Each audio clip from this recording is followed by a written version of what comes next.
மாறி மிஸ் அந்த டாய்லெட் அடைச்சிருக்கு என்னன்னு போய் பாரு. இந்தாடி உனக்கு வச்ச தேன் மிட்டாய்.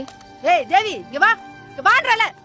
உனக்கு கொஞ்சம் கூட அறிவே கிடையாதா? யார் கூட பேசணும் யார் கூட பழகணும் உனக்கு கொஞ்சமா தெரியாது. உனக்கு இவ எதையா குடுக்குற அதை வாங்கி சாப்பிட்டு இருக்கிற. அறிவு இருக்கா இல்லையா? உனக்கு அறிவு கிடையாதா? உனக்கு உங்க வீட்டுல நல்லது கெட்டதா சொல்லி கொடுக்க மாட்டாங்களா? மூஞ்சா பாரு.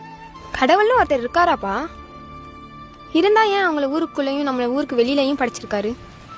இதெல்லாம் சகிச்சுக்கிட்டே என்னால அங்க போய் படிக்க முடியாதுப்பா. நான் பேசாம உன் கூட இருந்துடுறேன். சகிச்சுதாமா ஆகணும்.